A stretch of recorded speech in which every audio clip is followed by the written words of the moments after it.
धनी व्यक्ति ने इब्राहिम पिता से कहा, तब इब्राहिम पिता एक काम कर, मेरे 5 भाई हैं जो इसी रीति से चल रहे हैं, ऐसे बुरे कामों को कर रहे हैं, कहीं ऐसा ना वो भी यही मेरी तरह नर्क में आए, तू यहाँ से किसी को भेज ताकि वो समझे और वो यहाँ का हाल बताए।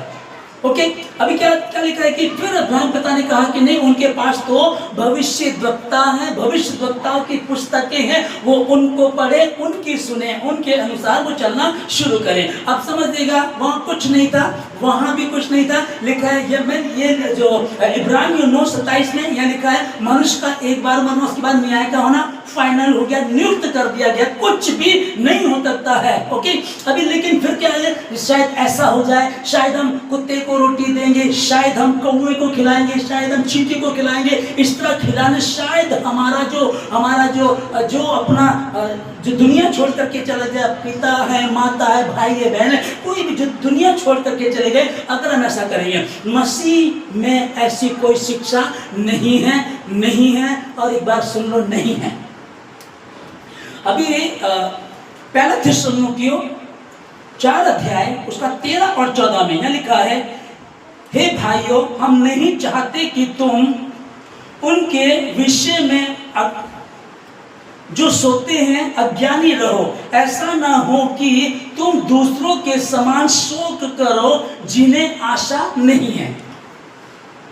पौलुस लिख रहा है यहाँ, पौलुस कहता है कि देखो, हम नहीं चाहते कि तुम उनके समान अज्ञानी रहो, जिनको पता ही नहीं है कि यार हमारा क्या होगा, कैसे, वो उलझे हुए हैं, लेकिन तुम ध्यान रखो कि जिनको आशा नहीं है। पर मुझे आशा है, हमें आशा है कि हम सब एक दिन खुदा से मिलेंगे।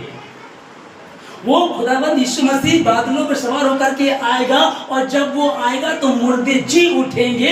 पहले जो मुर्दे मसीह में सो गए वो जी उठेंगे, फिर हम सब एक साथ होंगे और वहाँ हालेलुया हुल्लड़ होएगा, वहाँ आनंद मनाएंगे, ना चिंता होगा, ना फूकनी होगी, ना दर्द होगा, ना दुख होगा, ना कोई डॉक्टर होगा, वहाँ सिर्फ आनंद ही आनंद होगा। वो आएगा, हमको लेकर के जाएगा। हम नहीं चाहते, पौलुस लिखते हैं कि हम नहीं चाहते कि तुम इन बातों के विषय में अज्ञानी रहो, कि जो तुम्हारे सो गए हैं तुम उसके विषय में चिंता करो। और 14 में देखिए क्या लिखा है, क्योंकि यदि हम विश्वास करते हैं कि यीशु मरा और जी भी उठा, तो वैसे ही परमेश्वर उन्हें भी जो यीशु में सो गए हैं वो जी उठेंगे।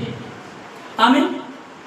जो मसीह में सो गए वो जी उठेंगे। अब ध्यान से समझिएगा, अगर कुछ लोग अभी मतलब मसीह लोग हैं, मैंने बताया आपको, आज ही मेरे पास कॉल आया था, वो बाहर कुवैत में है, वो बहन, वो परिवार, वहां से फोन आया कि इंडिया में हमारा परिवार क्रिश्चियन फैमिली ऐसा करिए, हमको क्या करना चाहिए, है ना। अब समझिएगा। और कई लोग, एक और परिवार ने एक बार मेरे से बात की, कहने लगे कि हमको ना प्रार्थना करानी है, और जो हमारे आपके वो जो अंकल थे ना वो पूरे हो गए थे। तो मैंने कहा ठीक है, अच्छी बात है, तो प्रार्थना कराना, तो प्रार्थना के तो बहाने ढूंढो, आप कैसे प्रार्थना करानी है। मुझे पता चला शादी के दिन चल रहे हैं, तो वो मुझे मूर्ख बना रहे, नहीं हम तो इसलिए नहीं कर रहे हैं, हम तो इसलिए कर रहे हैं, हमारा मन हो रहा है ना। तो परमेश्वर के वचन को तो तुच्छ ठहराते हैं और अपने आप को सोचते हैं कि हम ज्यादा विद्वान बुद्धिमान है, इसलिए बहुत ज्यादा चतुर मत बनिएगा। तुम्हारी बात हाँ की हाँ और ना की ना होनी चाहिए। ओके, इन दिनों में पता है क्या होता है, कुछ लोग मतलब कि श्राद्ध के दिनों में लोग शॉपिंग नहीं करते हैं,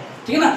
इन दिनों में कोई भी खरीदारी नहीं करते हैं, आप दुकानों पे जाइएगा वो खाली बैठे रहते हैं, विशेषकर जो हिंदू लोग हैं। ओके, तो एक क्रिश्चियन फैमिली की लेडी बहुत अच्छी, समझदार, पढ़ी लिखी, विद्वान, और पेंटिकॉस्ट चर्च से आती है। मुझे पता चला कि किसी बहन ने उनको बोला कि भाई हमारे घर में शादी में शॉपिंग करने जाना है, आप चलो। वो क्या कहती है, नहीं इन दिनों में शॉपिंग करना अच्छा नहीं होता।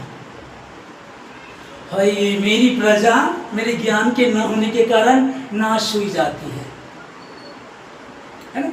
सावधानी हटती है, दुर्घटना घटती है। ये मूर्खता। और ऐसा ये तो चलो 4-5 केस जो मेरे पास आए हैं, मैंने उनको सुना, उनसे बात हुई, इससे मुझे पता है सैकड़ों केस ऐसे होंगे, हजारों लोग ऐसे होंगे जो इस तरह की हरकतें कर रहे हैं, क्योंकि वो 2 नाव में सवार रहते हैं। और फिर प्रभु ने कहा कि 2 नाव में सवार वाला बंदा कभी पार नहीं हो सकता। तुम्हारी बात हाँ की है और नहीं की नहीं होनी चाहिए। मैं द्वार पे खड़ा होकर के खटखटा रहा हूँ, मैंने तुमको बता दिया मार्ग यही है, इसी पर चलो, तो भी तुम्हारी मर्जी है, जो तुमको करना वो कर।